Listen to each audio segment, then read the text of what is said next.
আগরতলা পৌর নিগমের ৪৯ নম্বর ওয়ার্ডের অন্তর্গত বৈষ্ণবটিলা এলাকায় কমিউনিটি হলের নির্মাণ কাজ পরিদর্শন করেন মেয়র দীপক মজুমদার। কাজের অগ্রগতি নিয়ে খোঁজ খবর করেন তিনি। মেয়রের সঙ্গে ছিলেন এলাকার বিধায়িকা Mina Rani Sarkar, deputy mayor Monika Das Dutta, corporator Harisadhan Debnath সহ অন্যান্যরা।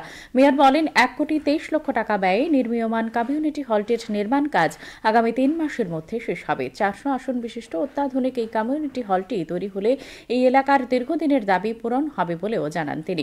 এছাড়াও বৈষ্ণবটিলা এলাকায় রায় কলোনিতে একটি পুকুর সংস্কার করা হবে বলে তিনি জানান।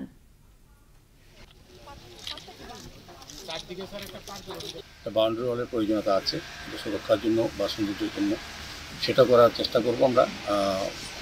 এরপর আমরা ভিজিট করছি, এখানে একটা দর্শনীয় ঘাট ছিল যেটা ইউনিটি মলের সামনে। এটা যেহেতু প্রজেক্টটা শুরু হয়েছে এবং এটা আর করা যাবে না, এখানে বিসর্জন বা প্রতিনিধি করা সম্ভব হবে না বোধহয়। সেখানে এলাকাবাসী যারা এসেছেন তারা আমাদের কাছে একটা দাবি রেখেছেন যে এখানে রায় কলোনিতে যে পুকুরটা আছে তাকে সংস্কার করে র্যাম করে সিঁড়ি করে দিয়ে ভাসানের ব্যবস্থা করার জন্য। সেটা আমরা সম্মত হয়েছি। বিকল্প জায়গা হিসেবে এটাকে আমরা দেখে নিয়েছি। এটি প্রজেক্টটা আছে অলরেডি। তো আমরা চেষ্টা করবো যাতে এটা দুর্গা পুজোর আগেই বিসর্জন ঘাটে তৈরি করা যায়। আর এখানে মহিলারা একটা আবেদন রেখেছেন কালী মন্দির প্রতিষ্ঠা করা যায় কিনা, এটা আমরা খতিয়ে দেখবো।